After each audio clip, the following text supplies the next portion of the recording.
No. Hey everybody, welcome to the Education of a Weaponized Man podcast. It's Greg LaBeouf here. I got Coach Dustin with me.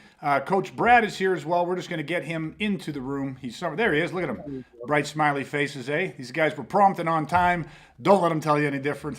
Okay, listen, tonight's going to be really cool, okay? We're gonna deep dive on something that I've been wanting to talk about for a little bit, okay? So I've titled it, Saying It Doesn't Make It True. And what I'm going to reference tonight is we're going to talk about pressure testing, okay? Because I hear this all over the industry now. It's a buzzword. Anyone that's talking about self-defense, they always say, oh, here's a technique, here's a strategy, let me show you this cool move. I've pressure tested this, okay? And so what exactly is pressure testing? Saying it doesn't make it fucking true. And so I'm going to throw my 2 cents into the ring, and I want to share with you what I believe pressure testing is, how you need to fucking do it, why it's important, and all the other things that you're ever going to need to know about pressure testing. So stick with us, back in 30 seconds, and we're going to deep dive.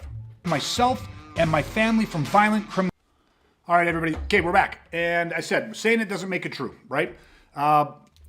Some are going to be familiar with this, some aren't, but there's a buzzword in the industry right now which is called pressure testing, right? So everybody uses it as like a testimony or like social proof somehow. They say, hey, let me show you this technique, and the technique that I'm showing you, I've spent hours pressure testing this. I've pressure tested this. This works. So what are they talking about? What they're talking about is they're saying, okay, listen, what I'm about to show you, I've done this under real world or as close to real world conditions as possible. Okay, that means that we've trained this, we've drilled this at full speed with a fully active, resistant opponent, right? So now we've pressure tested it. So that's how I know this works. Okay, now there's a couple things with this, right? One, it is impossible to fully pressure test a strategy, a tactic, or a tool. And I say that because if you're talking about violence, right, which we are, we're talking about asocial violence, meaning you're facing imminent grievous bodily harm or death.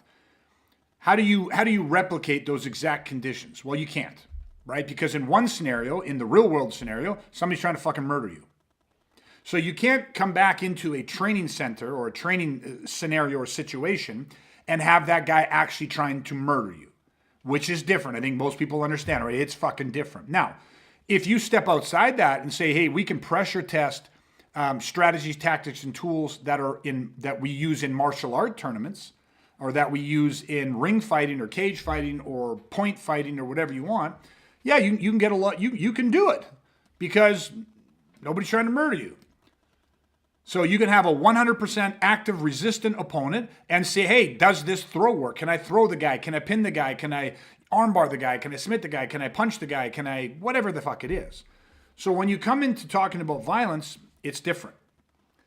And so there's a gap there. And right off the bat, we have to admit that that gap exists. Okay, now before I go any further than this, I just want your guys' visceral opinion on the buzzword or pressure testing and what your opinion is on what I'm talking about the gap, about how when you're talking violence, you cannot fully replicate the violence, right? Okay, so that's my first thing. So jump in on that and share your thoughts, if you would, guys. The first thing that comes to my mind is one word. It's context, right? So if you're talking about pressure testing, that popped in. It's like, well, under what, like kind of what you're saying. Well, what circumstance? Like, what is the actual context that you're able to pressure test, right?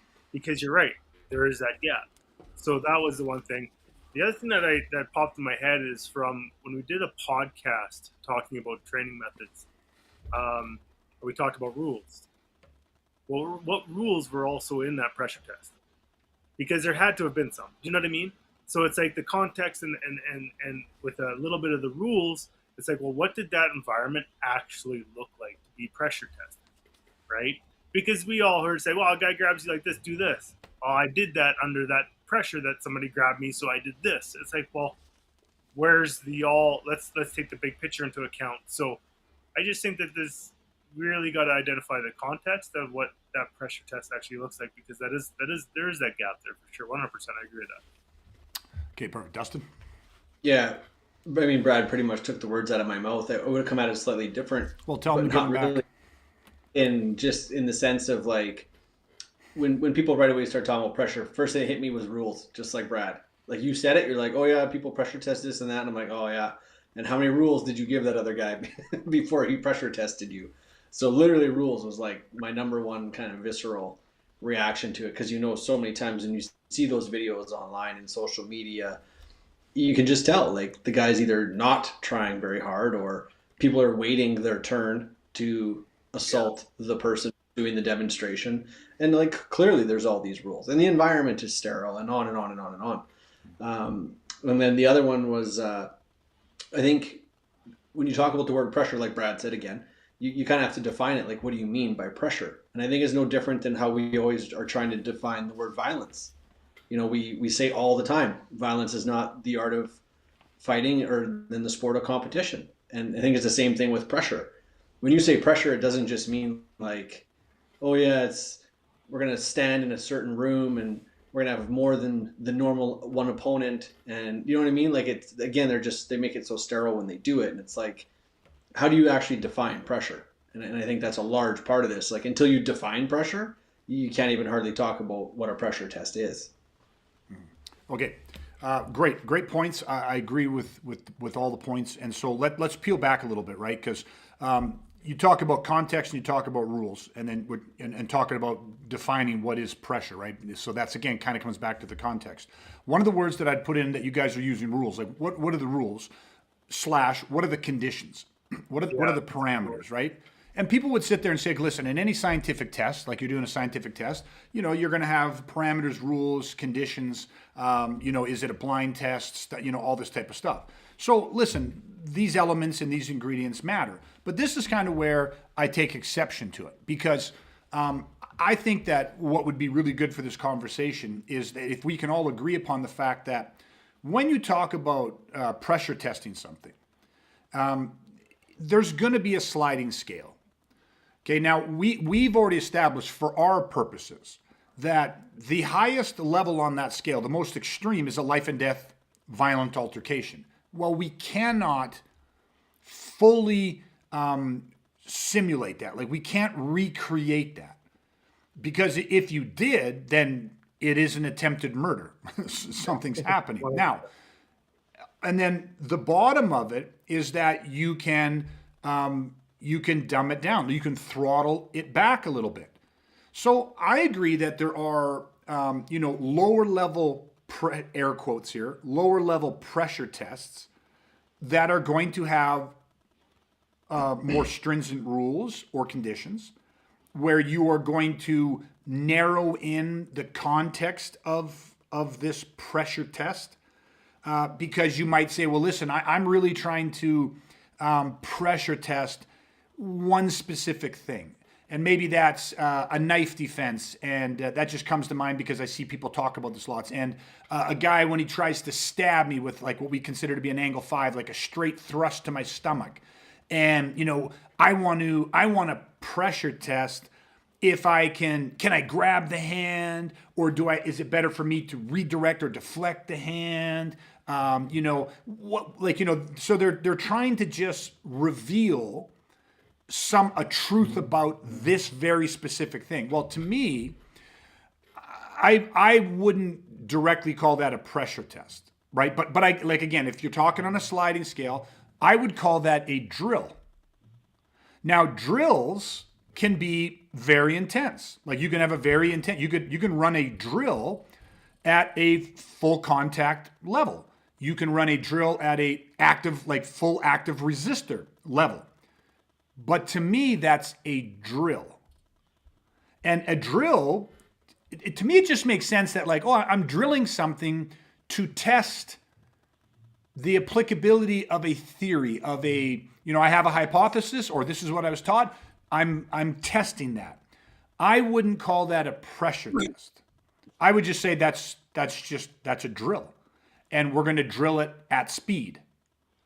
Okay, and for me, I think this distinction is very important, because if we just use the term pressure test as a generic kind of label for just kind of high speed, high intense drilling, then we get confused. Like, what is actually a pressure test? Because by my definition, a pressure test is the highest level of a reality check. And again, to the highest level you can bring it. You can't, you're not going to recreate an attempted murder with the full interpersonal, all that stuff, right? But how many elements can we bring into this and then let it happen the way it fucking happens? And what I mean by that, and then I'm going to let you guys jump in on this, is a pressure test, or what we call scenario training, I prefer that term, has to have pre-context, right? So it has to have what's all the pre-shit that's happening that led up. How the fuck did we get here? Like Tony Blauer has a thing, and I think it's hilarious, but he's like, most martial arts or self-defense start at the point. Like they start at the intersection of some thing, some technique. Like all of a sudden, okay, so guy's got you in a headlock. Okay, so someone's choking you from behind. Okay, so you're in somebody's guard and he's trying to armbar you. Like, and his thing is super funny. He's always like, wait 1 second. How the fuck did we get here? Like, is this Star Trek? Did somebody beam me into this fucking guy's guard? Like, how the fuck did I end up in this headlock? How did I end up in this guard? And it's like, oh no, just assume we're just pressure testing here. We're just scenario training. Because what if? And it's like, well, hang on a second. You're drilling. Yes. You're drilling a headlock escape. You're not pressure testing. You're not scenario testing anything. Because what we're looking for and what makes the difference between living and dying in a lot of situations is the totality of everything. Like, did you see pre-threat cue indicators? Could you take early and definitive actions? Because we know the earlier you take actions, the more influence you have on the outcome. Like, so you got to train for the pre, you got to train for the conflict, and you got to train for the post. It has to cover everything, and then it has to be very unscripted in a sense, right? Like when you have people that know how to do scenario training, it can be unscripted. It's organic. Yes, there's still parameters, but those parameters are known to the feeders, not to the individual coming into it. It's like a blind test, right? A blind study. He doesn't know what the fuck he's walking into. Okay, so, and I'll pause there for a second because I want a little bit of feedback on what you guys think about the sliding scale of pressure testing, again, air quotes, and versus drilling, and just how you guys see that, and if you see it the way I do, or if you have some different perceptions. No, I agree with you, and I think you said this, and it's like, if people are pressure testing, again, kind of coming back to that, well, what do you mean by pressure? And you said this, Greg, you're like, well, is it going faster? Is it going harder? Does it just mean full contact instead of like holding back your kicks, your punches, your whatever? Is like, or does it actually get into SNS, sympathetic nervous system? What's the physiology that's being brought to bear to that pressure test? Because to me, on that sliding scale, it's like, and that's probably the one area that's going to be obviously the hardest to replicate from real violence. And nor would you want to, but you want to try and you have to have some element of that in there. And I think that's where you're going to be adjusting that scale up and down. But if you're not eliciting the sympathetic nervous system in the person who's going through this pressure test, well, then it is just a drill. Like, to me, that ingredient is critical. I think if you can elicit enough of an SNS response in the individual, you don't necessarily even have to go fast or hard or have multiple opponents or have weapons or take them to the ground or on and on and on. It's like, that is such a critical ingredient to a pressure test. And I think most times when you see this stuff being done or talked about, they don't even mention it. They don't even consider it. And to me, it's like the one thing that, catapults it from drilling into an actual scenario or pressure test, as they call it. Yeah. And I know, Brad, you're going to jump in. I want to repeat one thing you said, and just to make sure I heard it right, so I'm going to paraphrase it back to you. But what you're saying is that you can't even call it a pressure test scenario without activated SNS, meaning that without you having activated, so whatever you're doing, the stimuluses that you are bringing to, and the ingredients in the context of the scenario, it actually has to induce the sympathetic nervous system's physiological fight or flight system. And I hate saying it that way, but I want people to understand that we're talking about, if they don't have a physiological reaction, if you don't activate their primal innate survival system that's hardwired into them, then it can't even begin. Like, it's not a scenario. That is the fundamental ingredient. That's what you're saying, correct? That's what I believe. Yeah. Okay, perfect. And I agree, but I just wanted to really clarify so that people hear that, because I'm going to talk about that as well, so we're going to be able to build off the point. Okay, Brad, fire. Yeah. I'm going to go out on a limb here. I'm going to make a statement. I If it believe breaks, it. I'll catch you. I believe it to be true, but correct me if I'm wrong. Okay. I don't believe that you could pressure test a tool. Period. Okay. I don't think you could do that because if I have a tool, say, hey, I've taken this tool and I've pressure tested. I think that's bullshit. I don't think you could do that. And here's why I will back it up with this statement is because if I say that I pressure tested this tool, I then had the pre notion that this is what I'm working. That's a drill. That's back to drilling.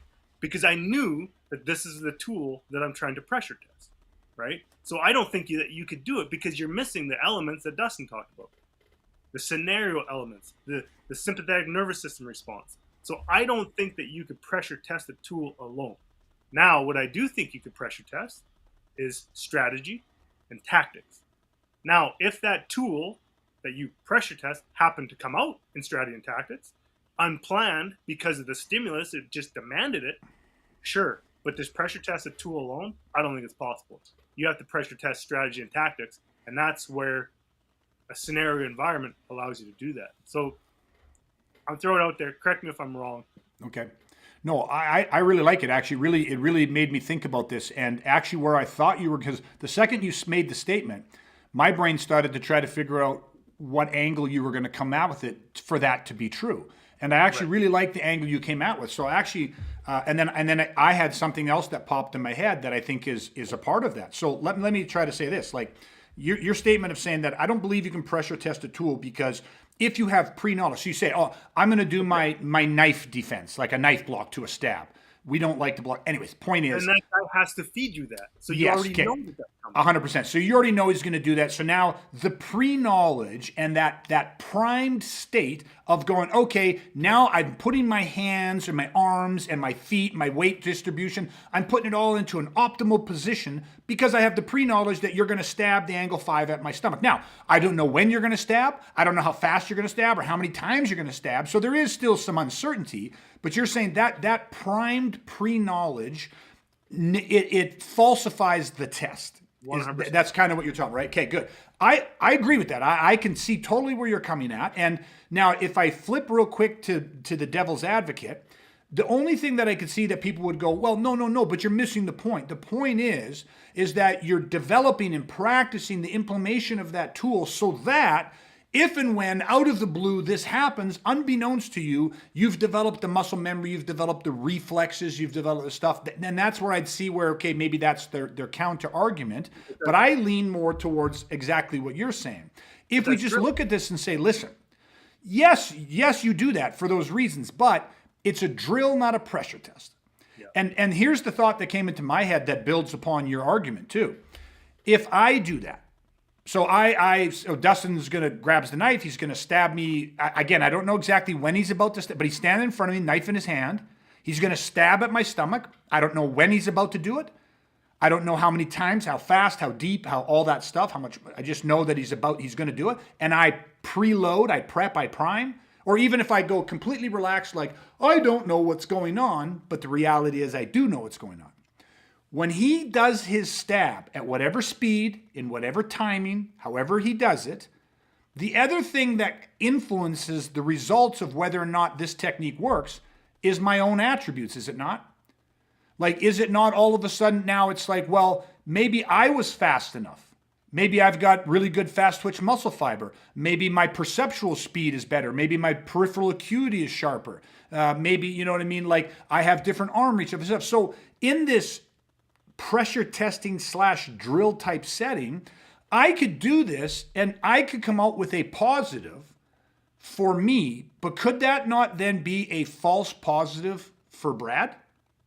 Or vice versa? It's like, that's another thing that where I think your point really brought that to light, Brad, is that because what people will do is they'll pressure test a technique or a tool, and then what they'll do is come back with a blanketed general statement of saying, this is the best technique to do in this situation. Like when this guy stabs, this is your best bet. Now, most people say it's not necessarily your only thing you could do, but they're creating a list of primary tools.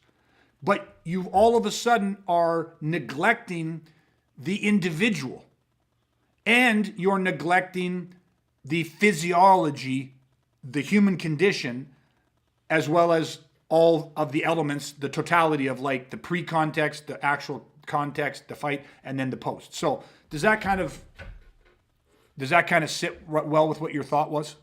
Yeah, and you know what? Like it's call it what it is. Like you're drilling under high levels of intensity. Yeah. Okay, there's nothing wrong with that. Yep. Like I don't like there's definitely a purpose for that in training. I agree with that. But I agree. I'm saying I'm like I don't think that is pressure testing. Yeah. Right. Because like there's the differentiation there. Now also one thing that just kind of came in to kind of add to that point is like, well, what about actually being under pressure? Right. Let's talk about that angle 5 stab, right, to the belly. It's like, now what context is that in?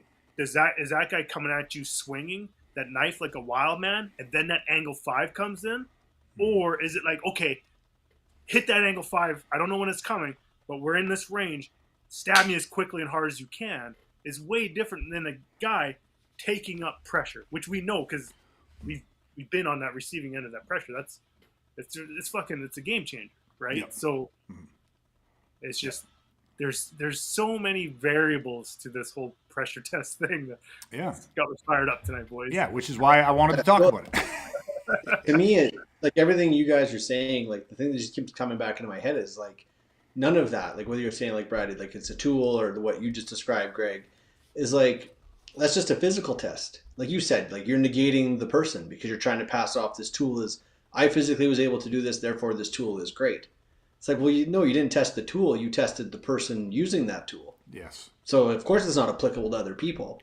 But at the end of the day, even for that person, I would argue, yes, they tested that they're physically capable of doing it under perhaps high speed, high power, blah, blah, blah. But again, without the true pressure, without a physiological response, even for that person, it still hasn't been tested. Like, yes, you physically are capable of doing the motion, I get it. And you can do it against speed and power and blah, blah, blah. But it's like, I don't know. Yeah. This does hit home. It's frustrating because I so badly want people to understand what we're trying to convey, but yeah. Well, let's use Dave an example, right? Limitations with his shoulders and stuff like that, and it's like, okay, well, this tool I pressure tested. Okay, exactly to your point, your body mechanics, your attributes, those sort of things, no limitations, healthy, all those sorts of things. But again, it's like that tool may not work for a guy like Dave. But strategies and tactics, right? Let's simplify. Like a great example, and that let's simplify it even more. You know, Greg, you told us a story about one of your clients the other day where they were involved in a violent altercation of sort. And what was one thing that came up in that situation? Not to him, but to a bystander. You know, the person involved turns to the bystander and says, "Call the police, like call 911." And you know, the story came back as like the guy couldn't even unlock his phone, and he wasn't even in it. That's pressure. That's a physiological loss of fine motor control. Yeah, that's a pressure test. He failed. Do you know what I mean? And he failed doing something he does every day, hundreds of times, which is open up your phone. Every day. But what if I put a video out tomorrow on social media? I'm like, don't worry, I pressure tested this. If you get in trouble, you just call 911. All you gotta do, take your phone, just swipe up, show it your face. Mm-hmm. That's it. It's been pressure tested. You're all good. Everybody's good. Don't worry. It's like, if he got hit with a piece of wood, it's not gonna open because his face is gonna be. It may not register. Like it altered his capability. Look. Physical capability means nothing without actual pressure. Yes. Okay. So let me, and again, if I'm missing a couple points, add them in there. But I'm trying to step back so that people can have some organization to the conversation. What we're saying is that the word pressure testing or scenarios to us in the industry that we live in, our specialized niche of weaponizing people for violence, that has to be an overall test. It has to be like a blind study. It has to include pre-contact cues. It has to then include whether it's tactical or not tactical. Well, if it goes tactical, it has to include the physical, and then it actually has to include the post. What do we do after? How do we make sure we're safe? All this stuff, legals, legal scenarios, questionings, debriefs, all these types of things. And it has to be unknown. There's all this stuff. And so now you're not pressure testing a specific technique. You're not pressure testing a specific strategy or a tactic or a tool, whatever it is. It's the whole fucking thing. Right now, and we're going to talk. I want to talk more about that because I want people to understand. Well, how do you make sure that you activate a sympathetic response? Okay, but sorry, Brad, go ahead. One other thing I'd add to it is that you got to make it real, right? And I know there's a lot to that statement, but just like people are like, no, we've done that. Like we mapped out the floor, we changed the way the floor, we used tape on the floor, so it's like to represent a table and stuff like that, and a wall. And I say, well, that's not real. That's tape on the floor. Yeah. Like, it's so easy. Just go into the parking lot and do it. Or go wherever. So to bring those elements to it is... That's how you start to actually get the SNS activation, which we're going to talk about. Okay. Very fired up about this tonight. Okay, so the pressure testing in this scenario is like this high-level thing that has to be all-inclusive. It has to be real. It has to, and how is it real? Because it's not a murder. You're not actually murdering somebody. It has to involve sympathetic nervous system activation. You have to elicit SNS response, and the primary stimulus has to be interpersonal human aggression. Okay, put a pin in that. We're going to come back to that. Everything that falls outside of that parameter is a drill. And drilling can be done low and slow, and drilling can be done high and hard. Right? Like super intense, all this type of stuff. You can put conditions/rules on things, and you can drill strategies, you can drill tactics, you can drill tools, you can drill all three at the same time or one at a time. Okay, but that's all drilling. And what the caution is when it comes to drilling is that there cannot be a preset cookie cutter drill. Yes, everybody. If I have a class, which we never do because we teach privately, but if I have a class of 20 people, if I do a seminar and I got 30 people in the room, when I say okay, everybody, like I'm teaching and I say okay, now we're at a point where we're going to drill this because I want people to get some experience in this and I want to get some flight time into this. Right now, I've taught a strategy, I've taught the tactics, and I've shown a tool. Notice I didn't say I've taught a tool, I've shown a tool. But here's the thing. With 30 people in the room and I start the drill, I am not walking around to each of those 15 partnered up groups and coaching them to all do it the same way. So like if I knew a drill and say, no, here's the right way to do this in a drill. And then I'm trying to get all 30 people doing it exactly the same way. Problem is one group has a guy that's 6'4", and then the other group has somebody that's 5'2". One guy has 36-inch reach, and the other guy has 30-inch reach. One guy is 200 plus pounds, the other guy's 100 plus pounds. And so and now that's not even including their mental predisposition. One guy absolutely understands his legal right to use force to defend himself and has no moral problem going to 100 when it's justified. The other guy has some concerns. He's got benefits of the doubts. He wants to defend himself, but he doesn't want to get charged. He doesn't understand his legal right to do so. He's never physically hurt somebody. Like, I'm just trying to show elements that, like, what I'm doing is saying this is the drill, but the drill is malleable. So what I need to do is I'm not pressure testing a technique. I'm using drills to allow an experience for the individual. So the individual gets to test. I don't want to use the word pressure test, but they get to test the strategy, tactic, and tool and figure out how to dial it in for themselves with guidance, like with suggestion. You know what I mean? Because saying, listen, there are some immutable concepts that are, I don't care how big you are, how small you are, male or female, these are some immutable truths. And so we all have to adhere to these truths. We all have to deal with gravity. It's just an immutable truth. I don't care how tall, what your religion, but everyone deals with gravity. Okay? So in violence, like in a drill, there's immutable truths. And then there are the freedom of expression. Then there is, reject what is useless, absorb what is useful, and add what is specifically your own, to loosely quote Bruce Lee. And so for me though, this concept is part of pressure testing. Like it's the low level of drilling, but hopefully what people start to understand is you go, okay, well this shit makes sense. But I watched a video the other day. I've actually saw a series of about 15 videos the other day from one guy who travels around the world teaching self-defense to men and women all over the world. Fairly well-renowned instructor, self-defense instructor. And all he teaches is drills. So every seminar, come in there, oh, it's a 2-hour seminar, it's a 3-hour seminar, it's an 8-hour seminar. All right, everybody, I have literally 200 drills, so we're here for 3 hours. We're not going to get through them all, but here's drill number 1. And he just creates a scenario. Drill number 1, my back's up against the wall, and you got your hand on my throat, and in your other hand is a knife, and you're holding the knife to my stomach. Okay, now what are we going to do? I'm going to you can't worry about him grabbing your throat. You got to trap the knife hand. But, trap the knife hand, but don't trap the hand, trap it at the wrist. Because if you trap it at the hand, it'll slide off. If you trap it at the wrist, the hand widens out and that becomes like a funnel and it makes an easier to control point. But the guy can just switch hands effortlessly, which people did in the video and stabbed. And he's like, anyways, blah, blah, blah. My point is that he does that drill for 5 minutes, go to the next drill. Next drill, 5 minutes, 10 minutes of drill. Nobody's taught anything. But at the end of it, everyone's loving it. You can see people, they're having fun because they're just, and every drill he says, I'm showing you this because I pressure tested it. And then he has his assistant instructor come up and say, I'll show you. Grab me here, do this. I'm standing here. Oh, no. And then I grab his hand. And then I sidestep off the wall. And you see, I had him do this to me at full speed 100 times. And 90 out of the 100 times, I was able to catch it move. So what's that tell you? It tells you that, 10 out of the 100 times, I didn't get it. I got stabbed. That's the realities of violence. Like, accept that. But it does tell you also that 90 out of 100 times, I grabbed it.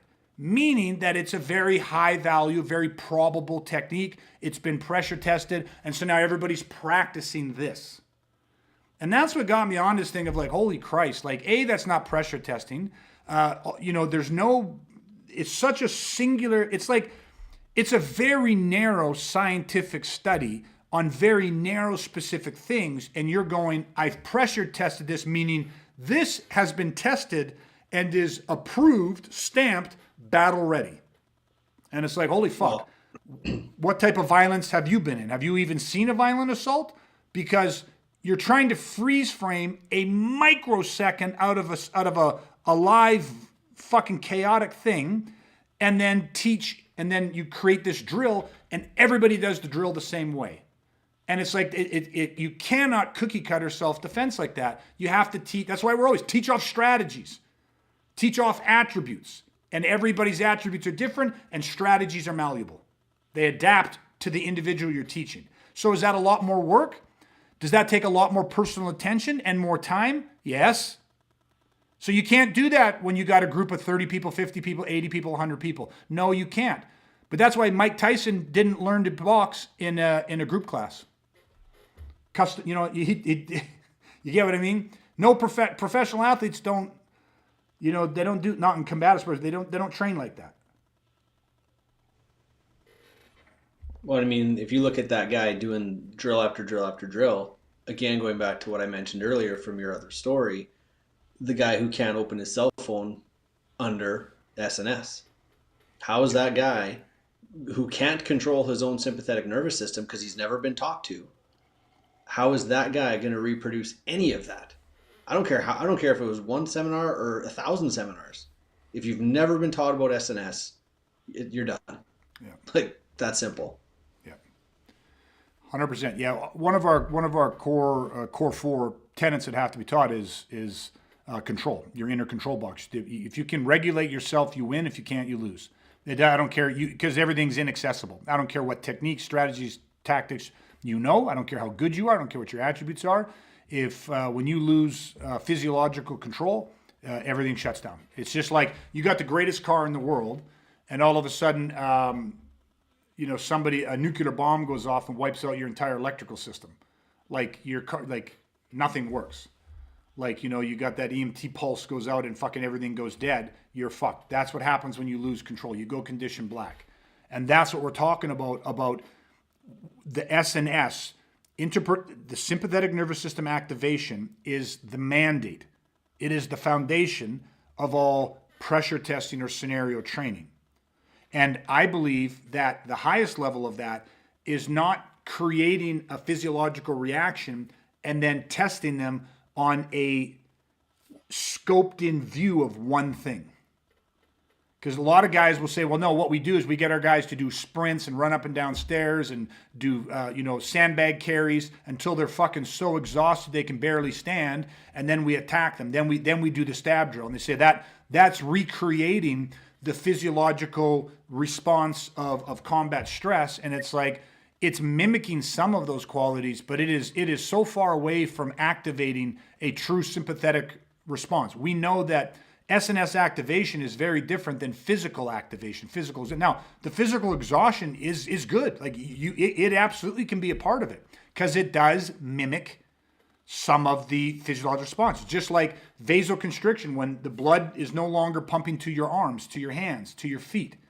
You can take ice buckets and you can freeze people's arms. You can put them in there for 2-3 minutes, and that will cause vasoconstriction, and then have them come out and have them work with do drills with knife flow drills and disarm drills and attachment drills, and they can't feel their hands. So they are now experiencing a physiological aspect of SNS activation minus the SNS activation. So guess what?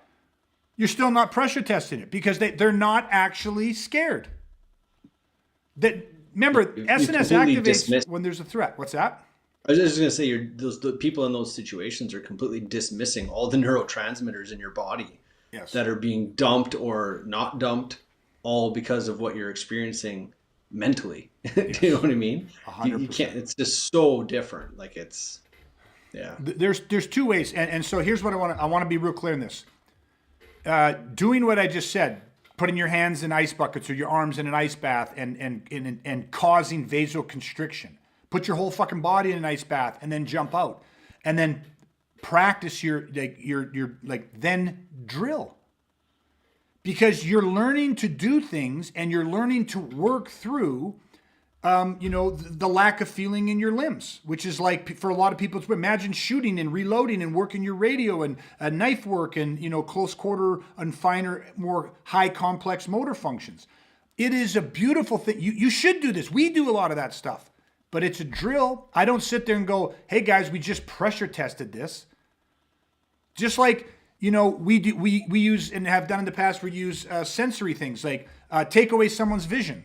Like blindfold them, put out blackout goggles on them, take away their hearing, noise canceling headphones. So imagine when you go into a scenario and you got people, yelling and screaming at you and you can hear none of it because you're experiencing auditory exclusion. So you get to drill in that environment and drill those strategies, tactics, and tools. Great, perfect, but it's a fucking drill. I wouldn't sit there saying, oh, we just did scenarios, we just did our highest level pressure testing. No, but you're learning to work within certain conditions and stimulus, but you're drilling it. And you do all of that. You do all of this in like high level, low level to mid level to high level drilling that covers all of these different variables, all drilling. And then one day you look at your clients and what do you say to them? Say, you know what? You're fucking ready. And they're like, ready for what? You're ready for this. You're ready for scenarios. You're ready to pressure test. And then it's like, oh, fuck, really? Okay, so what do we do? Don't worry about it. What? Don't worry about it. When's this going to happen? Don't worry about it. Well, what do I need to bring? Don't worry about it. Well, how many people is there going to be? Don't worry about it. And now this guy's like, well, what the fuck? And then he goes the next couple classes, he's worried. He's looking over his shoulder. He's primed. And then he takes the advice. Fuck it. It's not going to happen. They're not going to do it. I guess they forgot about it. He stops worrying about it. And the second he stops worrying about it, all of a sudden, something happens. Now, this is important. This is a different conversation. Like, I just want to... There is two ways to activate the sympathetic nervous system. Okay? 2 ways. That's it. One of the ways is through a startle response. Okay? Boom. Ah, fuck. When you get startled, every person in the world can be startled. First off, everybody can be startled. Some people might be harder to startle, but everybody can be startled. So when you are startled, everyone's had, oh, fuck, somebody jumps out. That spike that you just felt, between the calm, bow, fuck, and somebody jumping out, and the time you recognize that it's your wife or kid that just scared the shit out of you and it's no threat, that feeling, that jump, that was your sympathetic nervous system activation. Now, if somebody jumps out and startles, holy fuck, and the attack continues and your brain's like, what the fuck? And all of a sudden you're being stabbed, you're being punched, you're being beaten, 2 more guys come out of nowhere. That startle response and that high-level startle jump of SNS activation can stay there. You can go from a resting heart rate of 60 beats per minute to over 300 beats per minute, and it can stay there while you're caught in the startle response. So that's one way, to be startled. The only other way that the sympathetic nervous system can be activated so that you can get SNS activation, so think we're talking in the context of training, is perceptual. So what does that mean? Well, it's fear. That means that the person has to perceive a threat to them. So this guy comes in, they say, hey, you're ready for scenarios. And he's paranoid, worried, watching, asking questions, when, why, how, who, what. Don't worry about it, don't worry about it, don't worry about it. Then all of a sudden he relaxes, he forgets about it, they forgot about it, I'm not worried about it. And all of a sudden he shows up at class one day, he comes home from work one day, and all of a sudden 5 guys come out from behind his house. Now, he, got balaclavas on, and this guy, maybe he kind of recognizes the gait pattern and the height, and he sees some similarities about maybe I know these guys. Are these the guys? These are the guys I fucking train with. But all of a sudden, he perceives something, and his brain starts going, well, what should I focus on, and what's the meaning I'm going to attach to this? Oh, fuck, no, fuck, what the fuck? And all of a sudden, his perception or his fear starts to cycle. And so he either is going to be threatened by what he is perceiving, or he's going to be challenged by it. And that was determined in training. Did your training build the proper switch? Because if he is threatened by it, he's going to start to go into a duress path. He's going to start to have negative expectations, which are going to create negative symbols and stinking thinking in his mind, basically. Shortcut all that. You get what I mean? Or he's going to start instantaneously going, what are the demands, what are the commands? And he's going to start kicking into his automated survival system. And to do that, that means he has to have regulated his physiology. So I needed to set that up because we said, well, how in scenario training, if you have not either startled somebody or you have not perceptually fear-induced a physiological response in somebody, then you are missing the fundamental ingredient in pressure testing. And there's a couple different ways to check this. Biofeedback, heart rate monitors.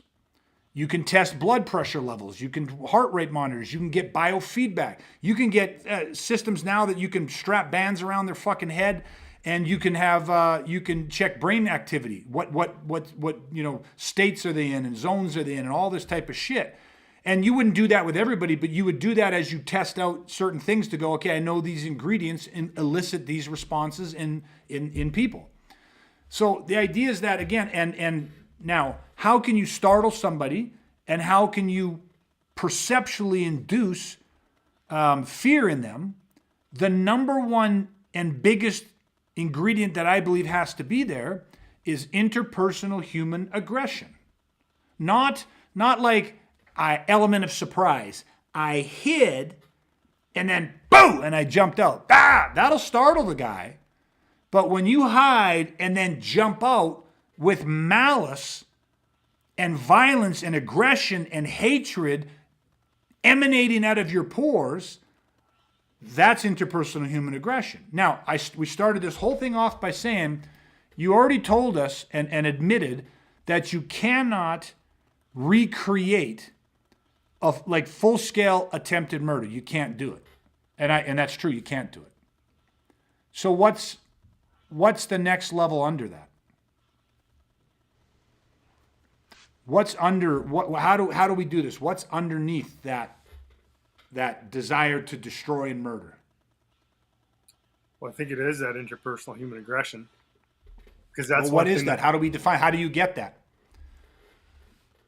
Is there somebody trying to murder you? That's interpersonal human aggression. It's a very, very different thing when somebody's like, I don't give a fuck, and they're like, they're literally attacking, and you go, this person has no restraint. They will kill me if they get a chance. They're trying to kill you. Well, a step below murder would be injury, essentially. Yes. Now we know that injury can lead to death, but it is the intent to injure, and the interpersonal human aggression part of it. You know what? I think the best analogy that I can come up with for this is that in language there are words. We're using them right now. Hello, goodbye, how are you? There's words. What is more powerful than words is tone. It's the inflection in the voice. It's not what you say, it's how you say it. Now, draw a parallel. In martial arts, in training for physical protection, there are techniques. There's punches, there's grabs, there's throws, there's sweeps, there's breaks, there's chokes, there's blah, blah, blah. But there is also the intent with which you deliver those. And it's like in a scenario instructor needs to be very, very high level and have a lot of training in how to run and deliver and feed a scenario. Because you're going to use your tools, your punches, your kicks, like words, right? You're going to grab, try to smash them with a bottle, try to mug them and choke them and drag them down, and two guys are, dragging them across the floor, pushing them in the car, whatever you're doing. But you have to learn how to control the inflection and how to project an inflection and an intent into what you're doing while thresholding the physical. So the tool can be thrown. You can swing a punch at a guy and you can threshold it, meaning you can swing it fast, you can swing it hard, and at the last minute or at the moment of impact, you can throttle all of your mechanics out of it so that what came off and what was delivered as like a punch that'll fucking fracture jaws and knock out teeth landed like a fucking bird, landing on a rail to get some bird seed, like soft and feathered. You can go a little bit deeper in that so it lands like a fucking cat jumping up on the rail. It has a little bit of pressure. You get what I mean? Like you can throttle the pressure depending on the experience and the attributes of the individual in front of you. But you have to be able to deliver it at rate and then threshold at the end. The other thing that you have to be able to do is you have to be able to have that type of thresholding, that type of throttle control without having it linked to your intent. Has anyone, if you got a younger sibling or a cousin or whatever, there's been a time when you've been so mad at your brother, cousins, whoever, that you're like, I'm going to fucking kill you. And you meant it. You felt it. And then you grabbed them and you held them down and you didn't hit them. But or you hit them, but you hit them at like a fifth of what you were feeling inside. Does that make sense? I don't know if everyone's been there or not. You're just like, but you're physically restraining, but mentally and emotionally, it's the fucking fire hose. It's the hydrant opens up and it is like, boom, you're letting it all out of there. I've seen people do this and then they're punching something. Now I've seen a lot of idiots where they punch it full out and they break their fists. And I've seen a lot of guys hitting something with their hand and they're controlling how hard they're hitting it, but they're screaming and vibrating and shaking, and it's like all of the mental and emotional juice is coming out. Does that make sense? Everyone, you guys can relate to that? Okay, or it's just me and I'm part psychopath, I don't know, but I've seen it a lot. I've seen that a lot in fights. Yeah. Yeah. where two guys are going full out, going crazy, but just grabbing each other and swaying around and Yeah. falling to the ground, but no one was ever in any danger. Yeah. Yeah, they're 100% mentally and emotionally, like, again, the fire hydrant broke and it's full out, but there's a resistance to causing, like, to really being invested in the physical injury. Okay? Now, imagine in scenarios if you knew how to feed that way, if you were trained to feed that way. Well, now all of a sudden what you have is you have a very mitigated and very minimalized and very controlled amount of risk, but without being able to feel those controls.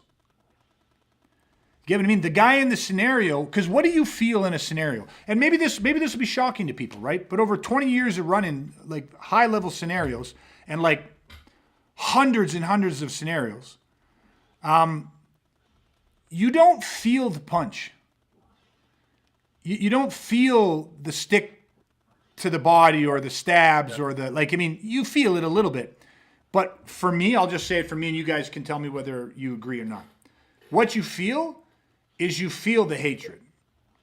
You feel the person's like genuine hatred, loathing, disdain.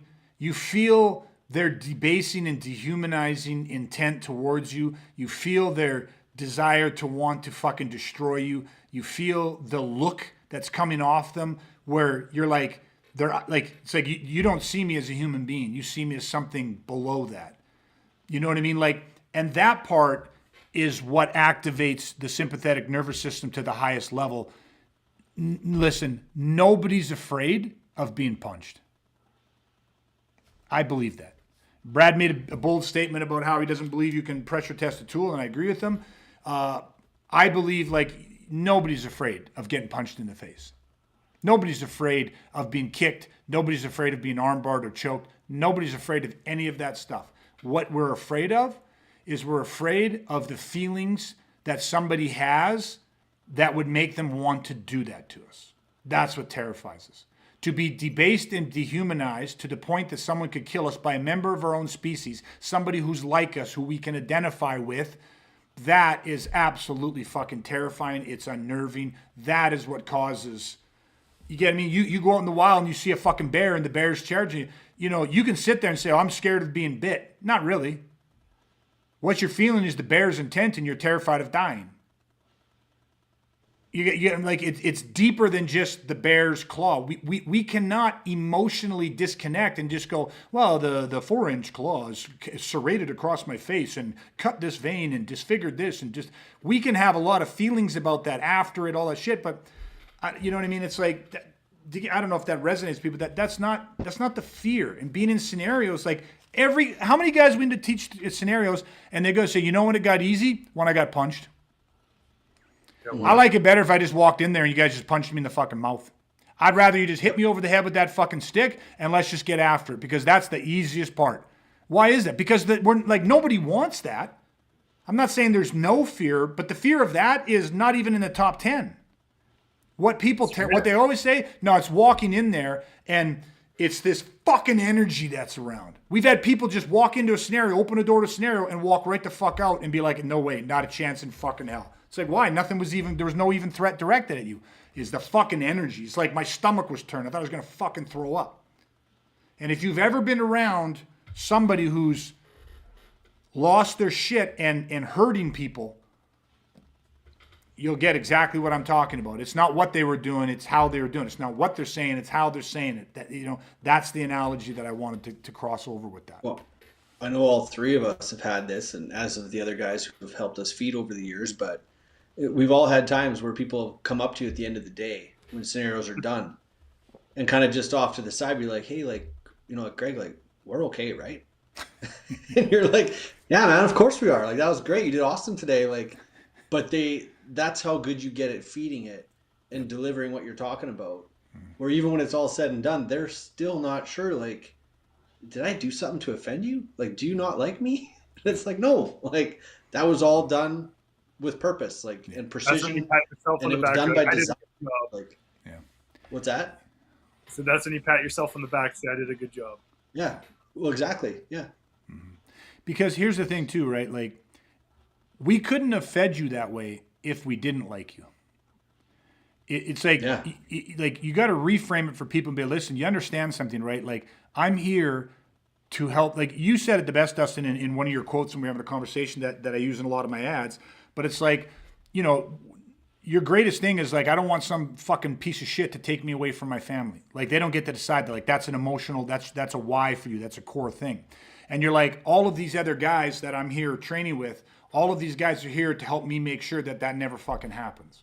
And it's like, if the people that come to us, like, you have to, we build these relationships with people because you have to understand that we're your biggest supporters. We are your tribe. We like a warrior to warrior. We might not see eye to eye on every political belief or religious belief or whatever the fuck it is, but when we're here training, we're all fucking equal. Death is the thing that unites us all. And we are all committed to being able to protect what it is we love and the way of life that we stand for. And so, you know, if I didn't feel that way, I could not feed you this way. But that's how, like, so when people see it that way, make no mistake, I will come at you. And in that moment in time, I will completely control the physical so that you are never injured. I don't want you injured. Being hurt's different. And we don't want to hurt people, but like, you know, you play hockey, you get a slap shot and it bounces off your pad and it stings a little bit. Like, suck it up, Buttercup. Like, are you hurt or are you injured? Nobody wants to be injured because if you injure people, you weaken people. Hurt is you get up and you drive the fuck on, right? So we will threshold that so that you're not going to get injured. Over 30 years of doing this, hundreds and hundreds and hundreds of scenarios, we've had what injuries have we had? None. We've had people have been bumped up and bruised up, and even that is a minimum. Okay, but what they get is, like you said, they actually feel like we fucking hate them in that moment. They feel like, holy fuck, like, who are you people? Like, what am I doing here? These people are going to kill me. And that's because that's the interpersonal human aggression. And this will be my final social proof. So much so that when somebody's questioning what's going on, and I say, well, listen, you don't have to believe me. That's for sure. Let's just pressure test it. And then I start feeding them in a scenario. And then they run away, like they leave running, and half an hour later the police show up because they want to press charges. Because they believe that they were being attacked. Like, they believe that the intent was so real to them that they couldn't understand the training. And and it's like you kick in this mindset and people are like, oh, are we, like, they think they're, and then all of a sudden, yeah, and now you're explaining something out of it. And people are, what, like, people seriously question, like, are you bipolar? Like, did you miss meds today? Because you went from like this super nice, super friendly, super engaging to like to violent predatory criminal? Yeah. Oh, geez, shocking. I told you it was about to come. We told you this is what it is. But when people see the switch flipped, Jekyll and Hyde. Yet, at this point, that might be terrifying for people to think of that. People right now are going, I'd love to do this, but I couldn't handle that.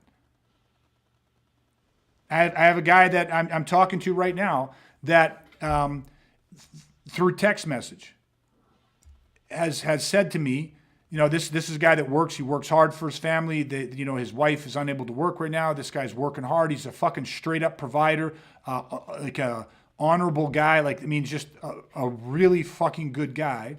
And he admitted to me that the reason he reached out is because he's absolutely terrified of conflict. He was never like this before. He was in a car accident about 5 years ago. And he had some pretty severe injuries to his back and his neck, and thank goodness he's 100% fine now. But he said ever since that day, he goes, I'm terrified of being injured. I'm terrified of conflict. And it's like, you're not really terrified of being injured. The terror comes from the lack of control.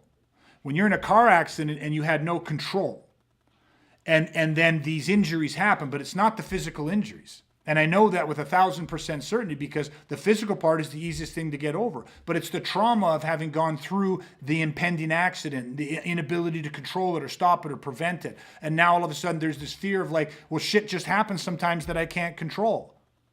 And so now he thinks about it and it's projecting onto conflict. And it's pretending, well, here I am, as I got a family, I got a wife and a kids, and they depend on me. They look to me for protection. And he said in his text, and it fucking broke me, because he said, I've never admitted to my wife. She looks at me and my kid looks at me and they look at me as if I'm there to protect them. And he goes, I know I can't. I'm terrified. And it's like, you know, and for me, it was like, the process helps. We can change the game on this. And it's like, but this is the thing of like, how could I ever train him and without, and here's the final word that I wanted to get in there. Pressure testing and stress testing is not some macho bullshit thing that is like, this is going to be fun to fucking scare people, startle people, threaten people, and then we're just going to eventually create these men that are... The best word is, how can I take this guy who where he's at is terrified, and what I need to do is help him inoculate against that fear to where it can't impact him the same way, to give him back that control over his mind, over his body. You get what I mean? And it's like, the pressure testing is not something, the scenario is not something you start with. You have to understand how to drill and train the strategies, tactics, and tools, but all with one thought in mind, one singular goal in mind, and that is getting them to the point that they can not only pressure test and survive a pressure test, but they can fucking thrive in that. And that's where it takes the series and sequencing of strategy, tactics, and tools and drilling. Like, that's where you got to understand the training methodology that leads you to that path, because it's a constant process of inoculating them against this stressor, that stressor, this stressor. It's not singular stressors that kill us. So we inoculate against singular stressors. Then you start doubling the stressors and tripling the stressors and blah, blah, blah, blah, blah. It's multiple stressors that kill us. But it's like, I know, and you know exactly what I told this guy is, you know, and the guy's like, he's not in a position to financially train right now.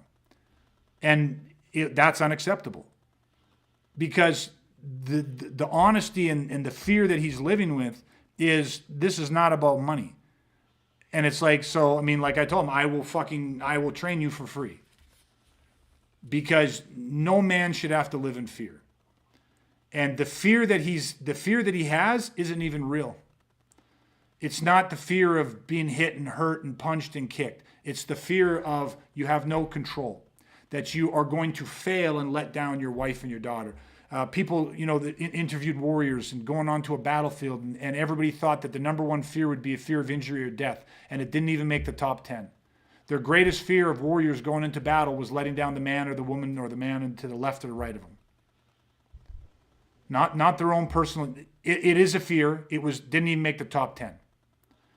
This guy and his whole text referenced back to his wife and child, and his feeling and his acknowledgement of a responsibility that he has to protect for them, and yet him knowing that he doesn't have the skill sets to do that. And the only thing that he can rationalize out of that is that he's afraid of injury, which then makes a man feel like not a man. Because a man shouldn't be afraid to get hurt. A man shouldn't be afraid of a bump or screws. You know, you get what I mean, right? It's the macho bullshit, but it's like, that's not what you're afraid of. And it's like, you know, how do you, in good conscience, like when we have a process, I was this guy. Like after my assault, I lived with that same fear, that same shame, all of that stuff. This process saved my fucking life. Like it changed the game for me. And that's what we're in this for. And so I share that at the end because I want people to understand that, like, oftentimes the people that need this most feel the furthest away from what we're talking about. They hear us talk with us and go, there's not a chance in hell I could do this. Even the thought of it causes me anxiety. Even the thought of doing it, I'd have to admit to myself a whole bunch of things that I don't want to admit to myself. And yet, you know, that often is the starting point for all of us. And the process changes it, and it changes it very quickly. Okay, so it was a little bit of a tangent off the pressure testing side of it, but you know, I think we're close to the end of that. We've probably gone as much as we can. We need to inoculate against interpersonal human aggression. That's the number one stressor. That's what's going to happen. That's what you're going to face. That's the thing that'll kill you the quickest in a violent assault. It's not the punches, the stabs, the shootings, all that stuff. It's interpersonal human aggression and the impact it has on the human weapon system. And then pressure testing is a very specific thing. You don't pressure test. Most people, when they're talking pressure test, they mean drill. They're drilling things, they're isolating and drilling things. All really good, all needs to be done, all great stuff, but it's not a pressure test, my opinion. Okay, I don't know. Any final thoughts, guys? Yeah, just one for me is that, again, going back to bringing those elements into what pressure testing actually is, the interpersonal human aggression. And if I don't feel that if they don't know how to replicate interpersonal human aggression and elements that go in that, like on demand, how can they pressure test? Yeah. Because you can't do that to somebody else, and therefore you can't teach that person to do that to you, right? Mm-hmm. So it's like, how do you pressure test if you can't replicate interpersonal human aggression? Mm-hmm. So that's, if someone's like, oh, we pressure tested, it's like, how? You did this? Mm-hmm. Oh, that's drilling. Yeah. Oh, did you do this? No, I don't know how to do that. Then your context is off. Mm-hmm. So it's my 100%. Thought. Excellent point. Dustin? No, I'm good. No, I think yep. You are good. I mean, I've seen it. Yeah. Thanks, buddy. Well, no, thank you. Thank you for letting me live. Okay, to Brad's comment, too, and I'll give you guys praises and a handful of other guys that we have, because most people, this is not how we do it, but most people, the journey of self-defense or self-protection and the ability to do that is a journey towards a black belt, some sort of crucible moment in your life. And that can be a very long process. And most people, like they say, when you get to a black belt, it's not the end, it's the beginning. So hitting those levels is a lifetime achievement. You guys not only have been for over 2 decades, been pursuing your highest level of personal growth and proficiency and capabilities and knowledge and experience. So basically, you're striving for that 10th degree black belt. But at the same time, in addition to that, you equally committed to coming out and being an active role player in learning how to teach scenarios, feeding scenarios for 15 years plus probably, and not missing those ones. And so that is like earning a second PhD in how to feed, in studying criminality and how to portray criminals, and how, like, it's literally like the world's greatest acting school. And but just imagine playing only one character, the violent predatory criminal, and learning how to play that character in, like, as a blitzer, as a posturer, in packs and singles, and learning how to do that and playing that character for 15 fucking years to hundreds of different people of all various skill levels. Like, that's a PhD in and of itself. And so at the end of the day, one of the things that I tell everybody, that it's like, when you come to us, like, the knowledge, the strategy, tactics, and tools and stuff like that, that's not your greatest value. That's not our greatest value. Our greatest value is that, like a light switch, we can flip into the criminal persona, and not in a B movie type way, like in an immersive 3-dimensional. Like, I've had people, like, when I'm teaching the strategy, tactics, and tools, people always ask me if I was in the military. Right? And then I'm like, no, I was never in the military. And then when I'm playing the criminal, people ask me, so how much time, what did you go to jail for? Like, you know what I mean? Like, how much time, where did you, like, what's the criminal, like, you know what I mean? They're more delicate about how they ask that, but people believe that there's a criminal element to this, because it's like, well, you're coming, it seems like it's very organic and coming from experience. And it's like, it is, but just not the way you think it is.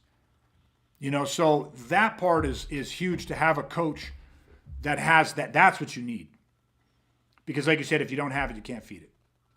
And if that's what you're going to defend against, then you have to have someone do that, because that's as close as you're going to get to somebody flipping a switch and not giving a fuck and trying to murder you. And you need to be it does not need to be exact to get the inoculation from it. Right? So, okay, listen, great topic tonight, guys. I'm glad I ran with it. You guys were super invested in it. I hope we allowed you to get all your opinions out there and stuff. But I hope everybody listening to this enjoys this. I was going to do this at the beginning, but I didn't want to change the mood too much for it. But I'm going to do it now. Hopefully those that are still with us take a second and listen to this. Please don't shut it off yet. I a couple days ago or yesterday, I did a podcast. If you go back, look at the last episode, Enough is Enough. because there was a murder here. A mother and daughter were stabbed to death by a psychopathic criminal piece of shit who has been in and out of trouble with the law. Violent criminals, often directed toward children since 2009. And I did a whole video on this where, we're losing our women and children. We're losing good people because we have a fucking broken justice system. We have an overloaded healthcare system. And it's fucking enough with this shit. And my whole point of this is that if you are listening to this, there can't be any more excuses. I've spent the last couple of days deep diving and really connecting with this story and the victims and really looking at the ripple of destruction. And I'll be 100% honest, I'm actually at my fill. If I think about it too much right now, I just break down. I have 2 daughters. The thought of that mother and what she must have felt in the terror and not being able to protect her daughter, like, it's overwhelming. And I believe that, listen, there are tons of people that are going to try to fix our justice system. There's lots of people that are working with all earnest inside of our healthcare systems.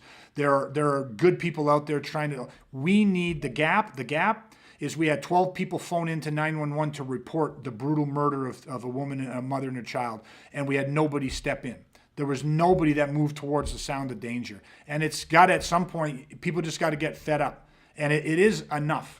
And here's the thing. There are plenty of people out there that are listening to this right now that have both the willingness and the fucking courage to do something, but you don't have the fucking training. Now, I'm not saying that you can't stop and save those lives, but when you have willingness and courage without training, odds are we'll lose you too.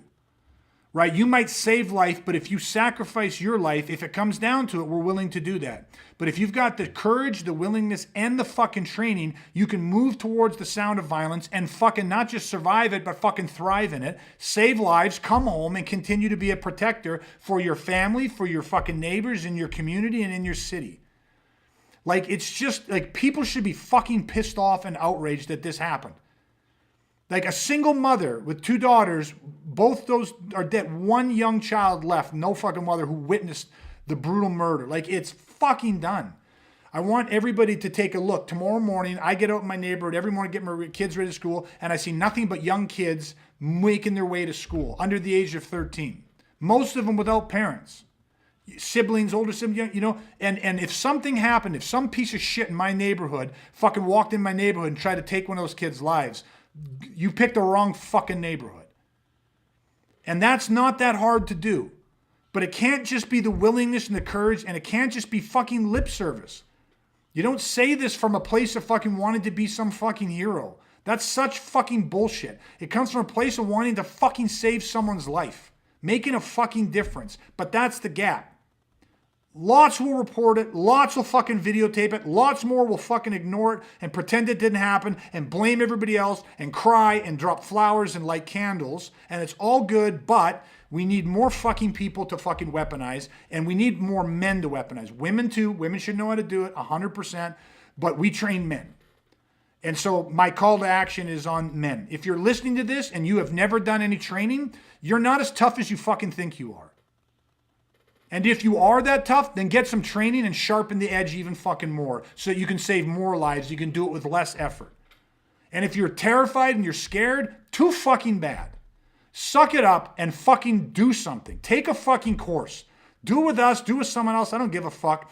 But stop making fucking excuses and stop waiting for the perfect time. I'm too busy. Fucking shut up. Stop whining. Recognize what's happening and do something. Right? It might be harsh. Maybe some people think it's harsh and maybe some people don't. But the justice system's fucked. It's not helping us anytime soon. The healthcare system's overloaded. Mental health and all this bullshit is on the rise. There's more and more people on the X. It's the chief of police said we're seeing an increase in random act of violence city fucking wide, and they don't understand why. Like they do and they don't. It's not going away. So if we can't fix those little things, what's the other solution? Fucking weaponize. Stop. It's you got to do more than listen to a podcast. Okay? So that's it. That's my rant. So I say it every time. Please like, share, comment, follow. If you've heard me say it, you haven't done it, 90 fucking seconds out of your life to go over where you get your favorite podcast and hit subscribe and follow and give us a rating. And I'm going to ask you straight up, give us a fucking 5-star rating. Even if you don't think we're worth 5 stars, give us fucking 5 stars because it helps us reach more good people who maybe think we are worth 5 stars. Just do that. Make that a small contribution to making the world a safer fucking place. Okay? But it can't be just waiting all the fucking time. Take a fucking action. Okay, that's one way that you can support us in our fucking cause, okay? Because that's what we're here to do, is help weaponize people. I'm not here to sell shit to people. I'm here to fucking help make the world a better place, a safer fucking place, and we got to weaponize to do it. Money out of that, it's a byproduct so that I can continue to eat, feed my family, and fucking do this for more people. That's it to me. It means nothing else to me other than a way to sustain and keep moving this fucking forward. Okay, so that's it. That's the rant. That's my ask. I dare say that's my tell. Less of an ask today, more of a tell. But I can't even stomach it. I can't even think about it. I'm literally trying to distract myself because it fucking breaks me.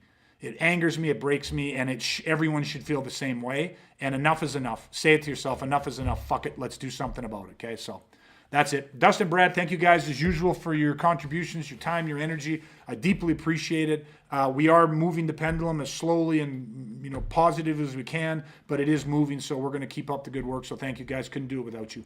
That's it, everybody. Till next time, stay safe, stay weaponized. Chat again soon.